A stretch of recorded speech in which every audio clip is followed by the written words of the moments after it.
دخل رمضان فتحت أبواب الجنة وغلقت أبواب جهنم وسلسلة الشياطين আল্লাহ নবী বললেন রমজানের যখন চাঁদ ওঠে জান্নাতের দরজা সমূহ খুলে দেওয়া হয়। সুবহানাল্লাহ। জান্নাতের দরজা কি করে? আবওয়াব ফুতিহাত আবওয়াবুল জান্নাহ, জান্নাতের দরজা সমূহ খুলে দেওয়া হয়। وغلقت أبواب جهنم আর জাহান্নামের দরজাগুলো বন্ধ করে দেওয়া হয়। ওয়াসুলসিলাতিশ শায়াতিন আর শয়তানগুলোকে শিকল দিয়ে বন্দী করে দেওয়া হয়। কয়টা? কয়টা? তিনটা।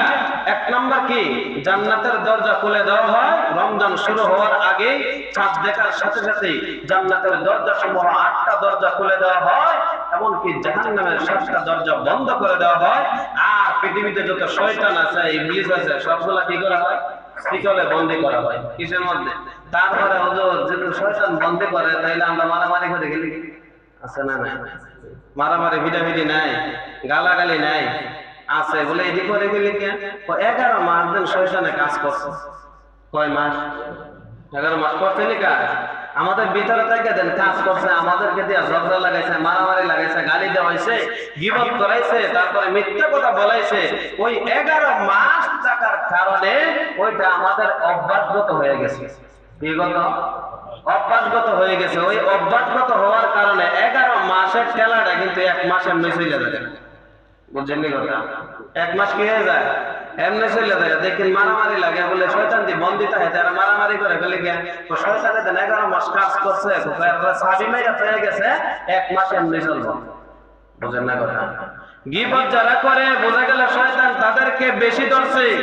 মিথ্যা কথা যারা বলে 11 মাস বেশি তারা কাজ করছে, তার কারণে 1 মাস সে মিথ্যা কথা ছাড়তে পারে নাই, গীবত ছাড়তে পারে নাই, মারামারি ছাড়তে পারে নাই, গালিও ছাড়তে পারে নাই। তাহলে বোঝা গেল তার শয়তান ওই কাজ করার কারণে 1 মাস তার কাছে এমন ভাবে ছাবি দিয়ে গেছে, 1 মাস তারা এমন ভাবে চালাইতেছে। শয়তান বলে যায় যে আমরা 11 মাস যে কাজ করছি আর 1 মাস তোমরা আমরা যদি জায়গা, তারপরে তোমাদেরকে দায়িত্বটা দেওয়া যাইতেছে, তোমরা দায়িত্বটা পালন করো। কিছু কিছু মানুষ শয়তানটা বলে যায়। আরে শয়তান কিন্তু 2 প্রকার। কয় প্রকার? মিনাল জিন্নাতি ওয়ান নাস। একটা হলো জিন্নাত শয়তান আর একটা হলো মানুষ শয়তান। এই মানুষ শয়তানটা দায়িত্ব দেওয়া যায়, তোকে আমাদের মান ইজ্জত যদি রাখতে চাস তাহলে আমাদের কাজগুলো করিস। শয়তানের কাজগুলো করার লাগে বলে যায়। 2টা কাজ করলে, কয়টা কাজ? 2টা কাজ করলে আপনার রোজা ছিদ্র হয়ে যায়। কয়টা কাজ? ছিদ্র। وفي فرقانه الحميد أعوذ بالله من الشيطان الرجيم بسم الله الرحمن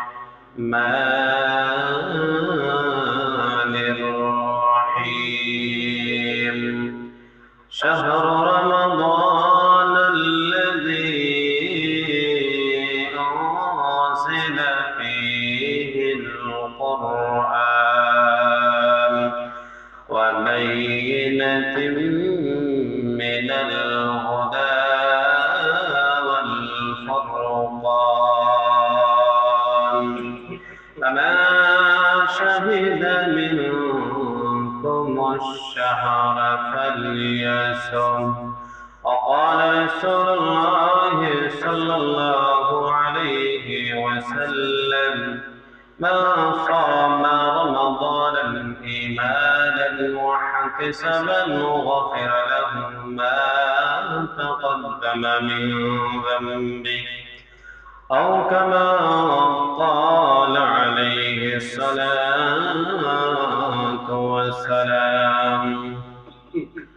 إن الله وملائكته يصلون على النبي يا أيها الذين آمنوا صلوا عليه وسلموا تسليما. اللهم صل على محمد وعلى محمد كما صليت على إبراهيم وعلى آل إبراهيم إنك حميد مجيد اللهم بارك على محمد وعلى آل محمد كما باركت على إبراهيم وعلى آل إبراهيم إنك حميد مجيد اللهم صل وسلم وبارك عليه السلام عليكم ورحمة الله وبركاته আল্লাহ রাব্বুল আলামিনের দরবারে অসংখ্য অগণিত শুকর ও সুজুদ যে আল্লাহ পাক অত্যন্ত দয়া করে মায়া করে মহব্বত করে ভালোবাসে পৃথিবীর সর্বশ্রেষ্ঠ জায়গায় আসার এবং বসার তৌফিক দিয়েছেন তাই আমরা অন্তর অন্তস্থ মহব্বতে জোরে সোরে বলে আলহামদুলিল্লাহ। আজকে হলো রমজানের 9 তারিখ চলতেছে। কত তারিখ? 9টা রমজান চলতেছে। আল্লাহ পাক আমাদেরকে সুস্থ হালতে রমজানটা নিতেছেন এবং পার করতেছেন। বাকি দিনগুলো যেন আমাদেরকে সুস্থ হালতে নেন। আল্লাহর দরবারে আমরা দোয়া করি, সকলে বলে আমিন। কোরআনুল কারীমের একটা আয়াত তেলাওয়াত করেছি সূরাতুল বাকারা, 2 নম্বর সূরা 2 নম্বর পারা 7 নম্বর পৃষ্ঠার প্রথম থেকে সূরাতুল বাকারার 185 নম্বর আয়াত তেলাওয়াত করেছি। আল্লাহ রাব্বুল আলামিন ওই আয়াতের মধ্যে সর্বপ্রথম বলেন, শাহরু রমাদানাল্লাযী উনজিলা ফীহিল কুরআন।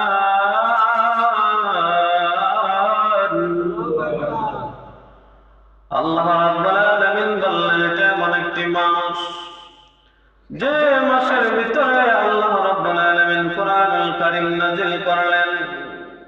তারপর আমার আল্লাহ জানালেন হুদাল লিন্নাস, গোটা মানব জাতির জন্য আমি কোরআনের ভিতরে হেদায়েত রেখেছি। গোটা কি জাতি? মানব জাতির জন্য আল্লাহ পাক ওই কোরআনের হেদায়েতের জন্য রেখেছে। তারপর আমার আল্লাহ বলেন হুদাল লিন্নাস ওয়া বাইনাতিন মিনাল হুদা ওয়াল ফুরকান।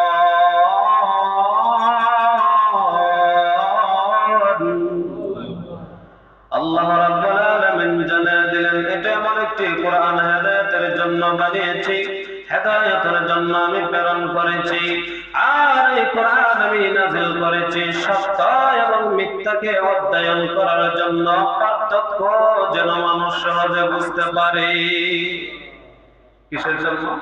সহজে যেন মানুষ বুঝতে পারে সত্য এবং মিথ্যা পার্থক্য করার জন্য আল্লাহ বলেন আমি কোরআন নাযিল করেছি। তারপর আমার আল্লাহ এরপরের অংশ জানায় দিলেন, ফালা শাহিদা মিনকুম আশ-শাহরা ফালইয়াসুম। আল্লাহ রাব্বুল আলামিন বললেন, এই রমজান মাস তোমাদের মধ্যে যদি ওই মাস উপস্থিত হয়, এই মাস যদি আগমন করে, তোমরা পূর্ণ মাস রোজা রাখবা। পূর্ণ মাস কি রাখার জন্য? এই পুরো মাস রোজা রাখার জন্য কার পক্ষ থেকে? আমরা অনেকে আছি 10টা রাখলে আর 10টার মধ্যে দিয়ে মিস দেয়। 10টা কি করে? মিস দেয়, মানে 10টা বাইঙ্গা লাগে।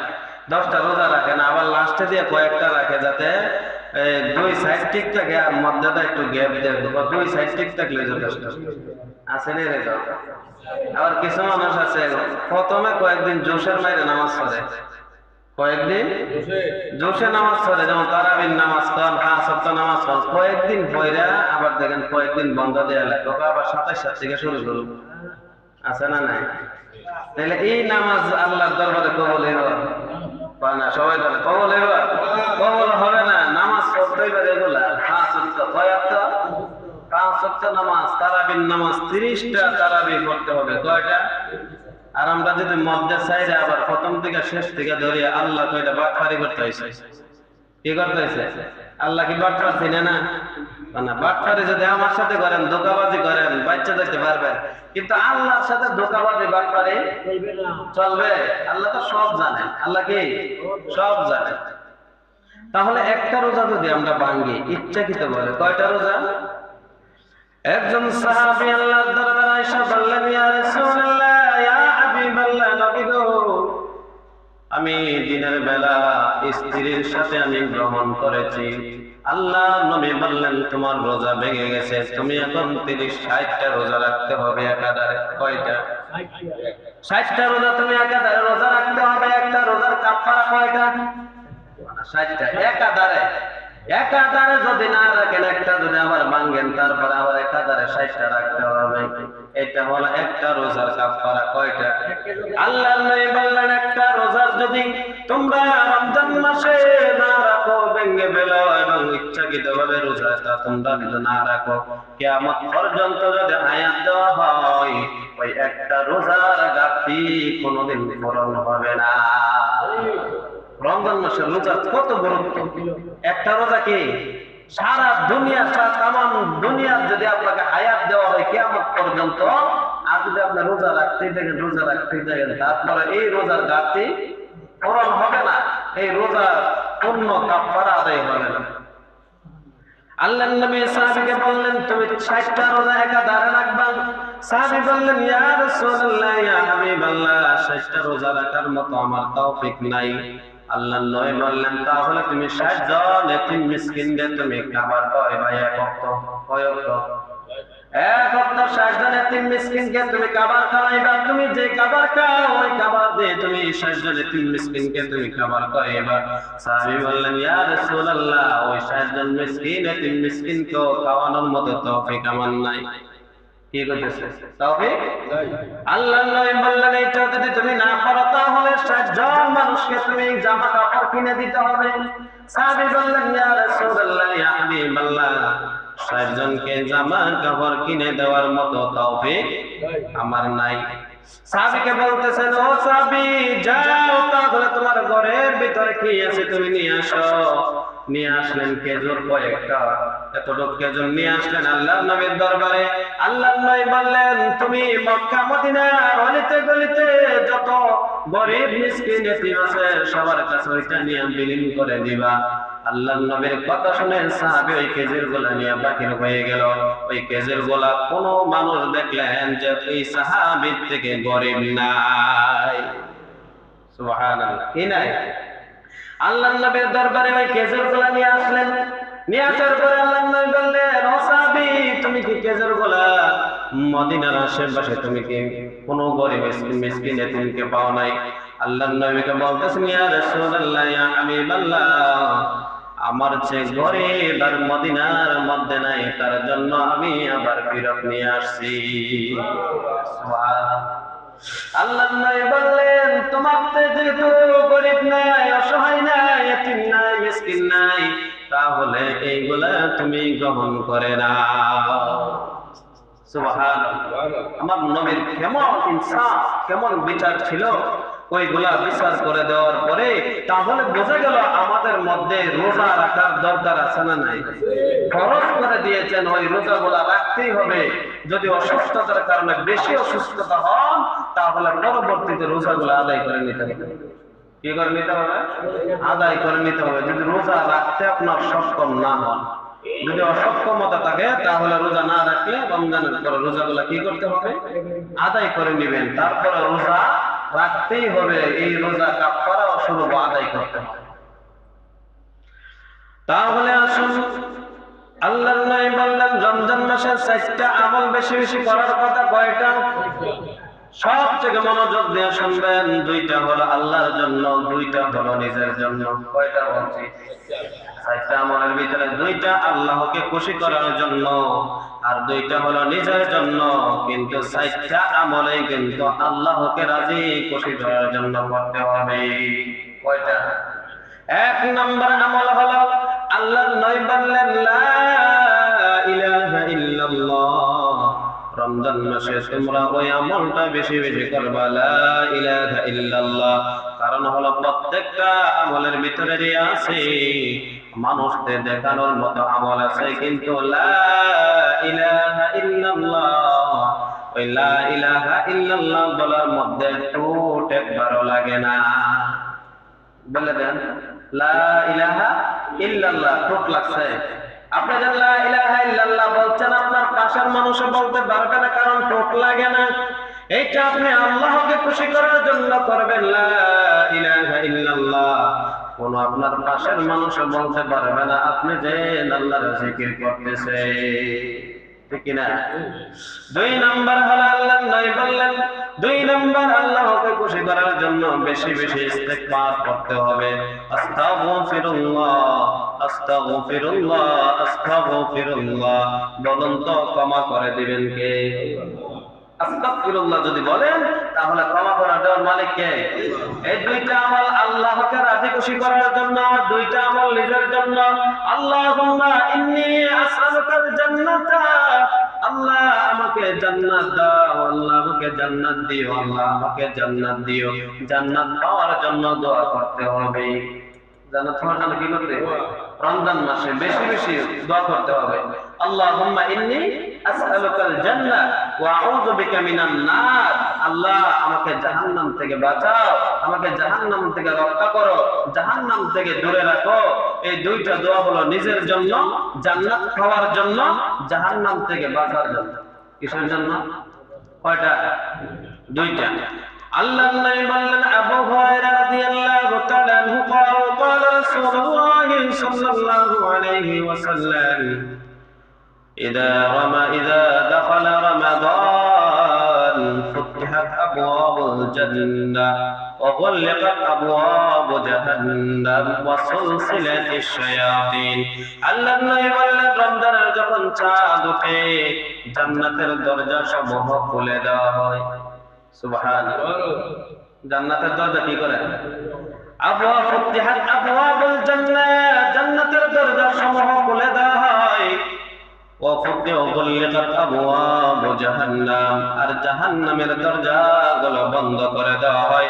ওয়া সুলসিলাতিশ শায়াতিন, আর শয়তানগুলোকে শিকল দিয়ে বন্দী করে দেওয়া হয়। কয়টা? কয়টা? 3টা। 1 নাম্বার কি? জান্নাতের দরজা খুলে দেওয়া হয়। রমজান শুরু হওয়ার আগে চাঁদ দেখার সাথে সাথে জান্নাতের দরজা সমূহ 8টা দরজা খুলে দেওয়া হয়, এমনকি জাহান্নামের 7টা দরজা বন্ধ করে দেওয়া হয়। আর পৃথিবীতে যত শয়তান আছে, ইবলিস আছে, সবগুলা কি করা হয়? শিকলে বন্দী করা হয়। কিসের মধ্যে? তারপরে হুজুর যদি শয়তান বন্দী করে তাহলে আমরা মারামারি করে গেলি আছে না? নাই মারামারি ভিড়াভিড়ি নাই, গালাগালি নাই, আছে বলে এদি করে গেলি কে? 11 মাস দিন শয়তানে কাজ করছে। কয় মাস? 11 মাস করছে নি কাজ। আমাদের ভিতরে থেকে দেন কাজ করছে, আমাদেরকে দিয়ে ঝগড়া লাগাইছে, মারামারি লাগাইছে, গালি দেওয়া হয়েছে, গীবত করাইছে, তারপরে মিথ্যা কথা বলাইছে।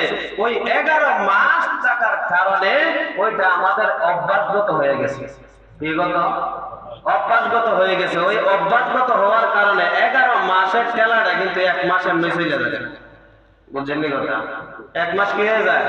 এমনি চলে যায়। দেখেন মারামারি লাগে বলে শয়তান দিয়ে বন্দিত হয়, তারা মারামারি করে ফেলে গিয়ে শয়তানে 11 মাস কাজ করছে, সাবি মাইরা হয়ে গেছে, 1 মাস এমনি চলবো। বুঝেন না কথা? গীবত যারা করে বোঝা গেল শয়তান তাদেরকে বেশি ধরছে।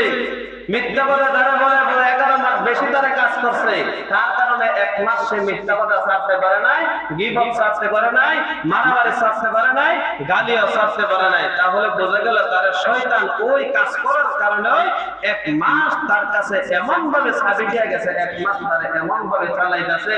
শয়তান বলে যায় যে আমরা 11 মাস যে কাজ করছি, আর 1 মাস তোমরা আমরা যদি জায়গা, তারপরে তোমাদেরকে দায়িত্বটা দেওয়া যাইতেছে, তোমরা দায়িত্বটা পালন করো। কিছু কিছু মানুষ শয়তানটা বইলা যায়। কারে?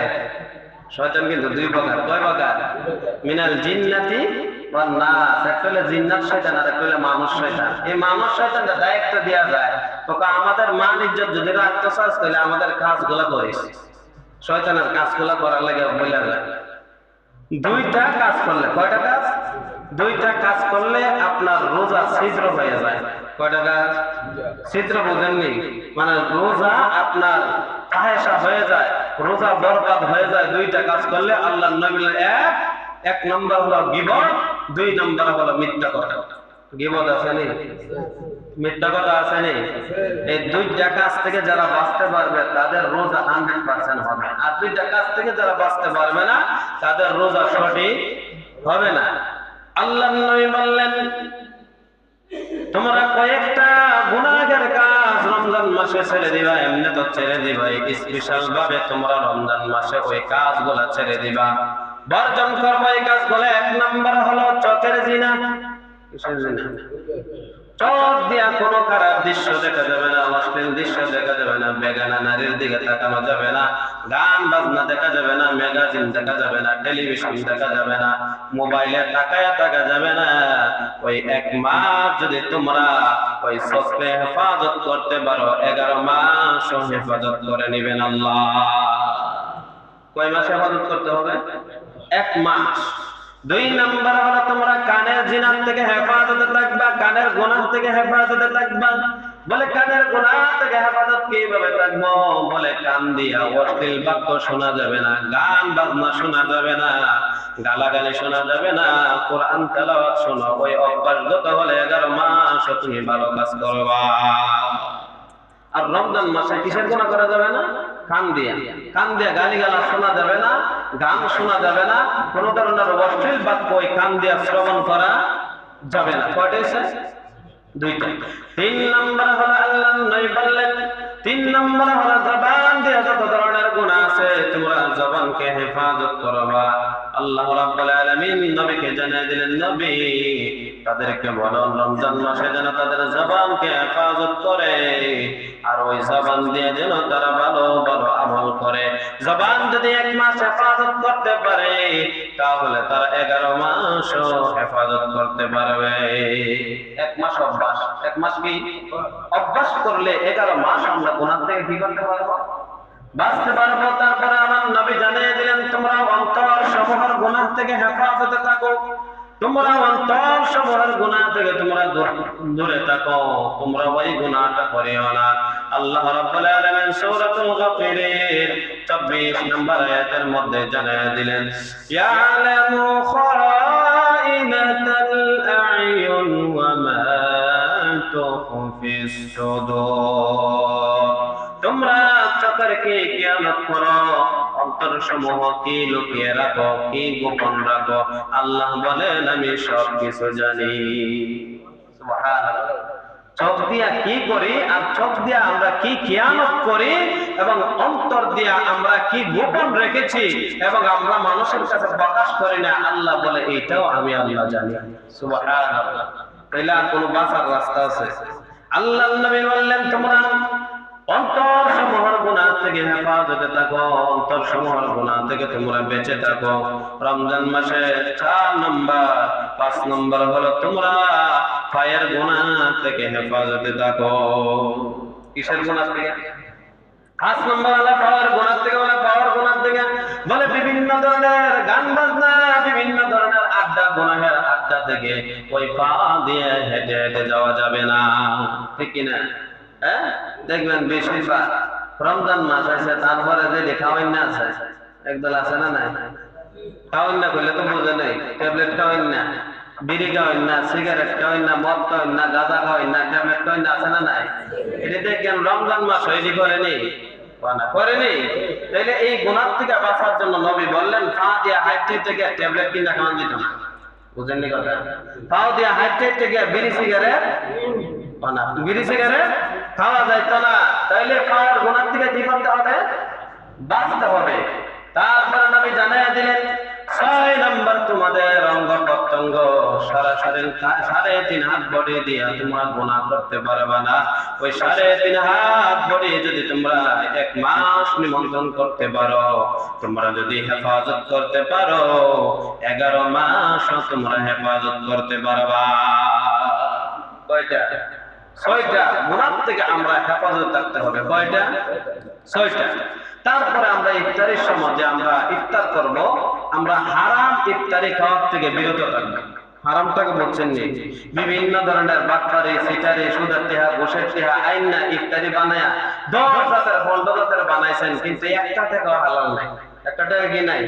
হালাল নাই। ইফতারি যদি 15 জাতের হয় 20 রকমের যদি হয় ইফতারি খাইলে সব হইব ই সব হইব ইফতারি খাইলে কি হইব গুনাহ হবে হারাম দিয়া সারাদিন রোজা রাখছেন আর হারাম দিয়া আপনি ইফতারি করতেছেন এই রোজার কাম কি বরবাদ রোজার কাম কি বরবাদ ইফতারির সময় সেহরির সময় হালাল খাবার খাওয়ার দরকার আছে না নাই খুবই গুরুত্ব যদি আপনি হালাল খাবার দিয়ে যদি আপনি রোজাটা শুরু করেন আর ইফতারি করেন হালাল খাবার দিয়ে ওই রোজা কবুল করবেন কে আর যদি আল্লাহ বলেন আমি হারামকে পছন্দ করি না হারাম আমার দরবারে গ্রহণযোগ্য নয় তাহলে বলুন তো এই রোজা রাখার দরকার আছে আল্লাহ নবী বললেন ওই ব্যক্তির রোজা এবং এই ব্যক্তি খাবার থেকে বিরত পানা হাত থেকে বিরত থাকলো আর যে মিথ্যা কথা বললো হারাম খাবার খাইলো আর যারা গীবত করলো সে রোজা রাখা না রাখা আমি আল্লাহর দরবারে কিছু আসে যায় না আল্লাহর দরবারে কি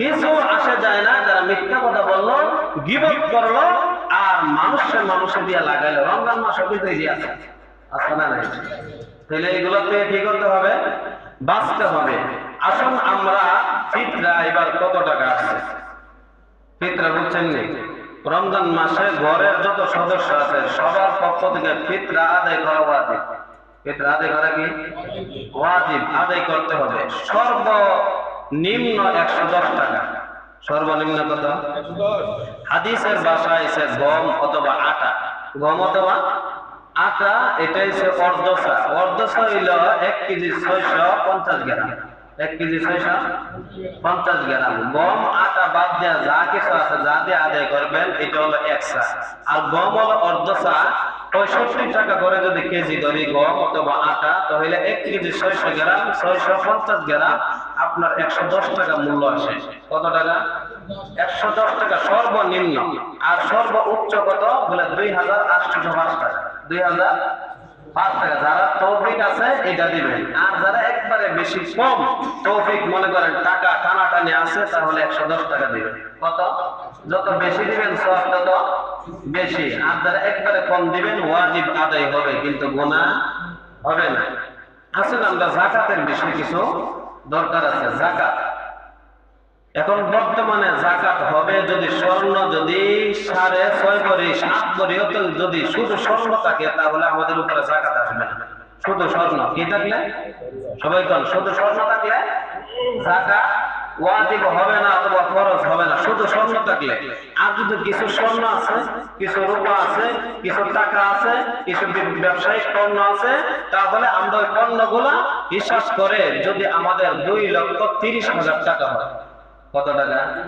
এবারে নেশাব কিন্তু আপনার রূপার দর 4,000 এর উপরে রূপা কিন্তু দুই ধরনের কয় ধরনের একটা হলো 18 ক্যারেট আর একটা হলো 22 ক্যারেট আর একটা কয় ক্যারেট 22 ক্যারেট একটা হলো 18 আর একটা হলো 22 ওই দুই ধরনের রূপা ছাড়া আর কোনো রূপা নাই পৃথিবীতে তাহলে একবারে 18 ক্যারেটের যদি আমরা ধরি তাহলে এই বছর 2,30,000 নেশাব আসে কত টাকা 2,30,000 টাকা স্বর্ণ মিলাইয়া রূপা মিলাইয়া টাকা মিলাইয়া আপনার যেই এই পণ্য আছে ওইগুলা যদি মিলাইয়া 4টা যদি 3টা মিলাইয়া 2টা মিলাইয়া যদি আপনার 2,30,000 টাকা হয় তাহলে একজন মানুষের উপরে আপনার যাকাত দেওয়া ফরজ যাকাত দেওয়া কি ফরজ তাহলে অনেকে আছে 2,30,000 টাকার মালিক নাই এরকম মানুষ খুব কম ঠিক না এরকম খুবই কম বলে হুজুর ব্যাংকত রাখছি কয়েক বছর হয়ে রয়েছে যে টাকা আপনার 1 বছর অতিবাহিত হবে কয় বছর 1 বছর আপনার কাছে এই টাকাটা আছে ওই টাকাটার যাকাত আসবে কি আসবে বলে হুজুর কত দিমু 40 টাকা 1 টাকা 40 টাকায় 40 ভাগরে 1 ভাগ যাকাত আসে 40 ভাগরে 1 ভাগ কি আসে যাকাত আসে 1 লক্ষ টাকা যাকাত কত টাকা আছে কত 2,500 টাকা তাহলে ওই 2,500 টাকা যদি আপনি দিয়া দেন তাহলে 1 লক্ষ থেকে হিসাব করবেন যদি 1 কোটিও হয় 1 কোটি টাকা লক্ষ টাকা হিসাব করে ওইখান থেকে 1 কোটি টাকার যাকাত আদায় করতেই হবে বুঝছেন নি কথা 1 লক্ষ টাকা কি করতে হবে অনেকে আছে যাকাতের টাকা দিয়া শাড়ি দেয় শাড়ি বুঝেন নি আর শাড়িও দেয় আবার শাড়ির মধ্যে দেখা যায় এটা মশারির থেকে আরো খারাপ আছে না নাই হ্যাঁ শাড়ি দেওয়া এটা হাদিসের মধ্যে পাওয়া যায় না ডাইরেক্ট টাকা দিয়ে দিবেন ডাইরেক্ট কি দিবেন টাকা দিয়া দিবেন, টাকা দিয়া সে হাজত পুরা করতে পারবে, যে কোনো হাজত পুরা করতে পারবে, কিন্তু শাড়ি কাপড় দিয়া যে কোনো হাজত পুরা করতে পারবে না। যদি আপনি 350 টাকাতে শাড়ি কাপড় দেন, এ নিয়ে বেতন লাগবে 150 টাকা, ঠিক না? কত বিক্রি করতে হবে? 150। তার কারণে আপনি 350 টাকাও যদি হয়ে থাকে শাড়ির দাম, 350 টাকা তার হাতের মধ্যে দিয়ে দিবেন। কি করবেন? আর অনেকে আছে তার বাড়ির মধ্যে আইয়া যাকাতের টাকা নেওয়ান লাগে। রাসূল বলছেন তুমি মানুষের বাড়ি হাইটা হাইটা যাকাতের টাকা দাও। রাসূল বলছেন এই ব্যক্তি, ওই ব্যক্তি আপনার বাড়িতে যাবে, ওই ব্যক্তি আপনার কাছে পাওনা না, আপনি পৌঁছাইয়া দিবেন, এটা হলো তোমার দায়িত্ব। এটা কার দায়িত্ব? আর আমরা বাড়ির মধ্যে শেয়ালে বয়াতে দেখবেন লাইন ধরে আছে না নাই? শেয়ালে ঘরে সব বইতে নাম না, আপনি বাড়ি বাড়ি হাঁটবেন, হাঁটতে গিয়ে মানুষের বাড়ি বাড়ি ঘরে ঘরে গিয়ে এমন ভাবে দিবেন যাতে মানুষে না জানে। আর আপনি এমন শেয়ালে বইছেন সারা এলাকা ভাড়া দিয়ে আইছে, আছে না নাই? এই যাকাত রাসূল কখনো এটা সাপোর্ট করে না। রাসূল এটা কখনো বলে নাই যে এরকম ভাবে তোমরা যাকাত দাও, এরকম ভাবে যাকাত দেওয়া এটা রাসূলের ঘৃণিত কাজ। কি করতে হইব? যাকাত মানুষের বাড়ি বাড়ি, তারা হলো যাকাত পাওয়ার অধিকার, হকদার। যাকাত কারা দিবেন? বলে যারা আপনার বাবার বাবার বাবা, বাবার বাবা, পরদাদা, বড় বাবা, এমনি ভাবে যারা আছে তাদেরকে যাকাত দেওয়া যাবে না। তাদেরকে কি দেওয়া যাবে না? নানি, নানির বংশধর যারা আছে, নানি আছে, নানা আছে, তাদেরকেও কি দেওয়া যাবে না? কি দেওয়া যাবে না? যাকাত দেওয়া যাবে না। কিন্তু আপন বোন, আপন ভাই, তাদেরকে যাকাত দেওয়া যাবে। তাদেরকে যাকাত দেওয়া কি যাবে? যদি মনে করেন আপনার গরিব অসহায় আপনার আত্মীয়ের ভিতরে আছে, আপনার যে বংশধর আছে তাদের মধ্যে আত্মীয় স্বজনের ভিতরে গরিব অসহায় আছে, তারাই বেশি হকদার। তারাই বেশি কি? তারা বেশি হকদার, এবং তাদেরকে দান করাই উত্তম। তাদেরকে কি করা উত্তম? অনেকে আছে দেখবেন নিজের আত্মীয় স্বজন একটাও বিচারে না, বাহিরে গিয়ে তারা দান করে, আছে না নাই? যাকাত দেয় বাহিরে গিয়া, বিভিন্ন জায়গায় দেয়, কিন্তু আত্মীয় স্বজন পায় না। রাসূল বললেন আগে ঘরের তন্ত্রে দান করো, আগে আত্মীয় স্বজনের রক্ত সম্পর্ক যারা আছে তাদেরকে দান করো। নিজের আপন ভাই অসহায় আছে তাকে দান করো, নিজের বোন অসহায় আছে তাদেরকে দান করো। কিন্তু ওই দানটা যেন বনে না বুঝতে পারে যে এটা যাকাতের টাকা, ভাইয়ে যেন বুঝতে না পারে এটা যাকাতের টাকা। যদি শুনে যে ভাইয়ের কোটি কোটি টাকা আছে কিন্তু আমার যাকাতের টাকা দিলে ওইটা মনের ভিতরে কষ্ট আসতে পারে, ঠিক না? মনের ভিতরে আঘাত আসতে পারে যে কোটি টাকা আছে, 1 লক্ষ টাকা দিলে, 5,000 টাকা দিলেও তো তার যাকাতের টাকা থেকে দিতে হয় না, সে তো আমাকে হাদিয়া হিসেবে দিতে পারে, কিন্তু ওই টাকা থেকে দেয় না, আমার যাকাতের টাকা থেকে দিলেও এটা যেন বইনে ভাইয়ে বোন জামাই এরা যেন বুঝতে না পারে, এমন ভাবে দেওয়ার দরকার, ঠিক না? তাহলে আত্মীয় স্বজনের ভিতরে আগে দেখতে হবে। আল্লাহ যেন আমাদের সবাইকে বোঝার মতো তৌফিক দান করেন। সকলে বলে আমিন। ওয়া আখিরু দাওয়ানা আলহামদুলিল্লাহ।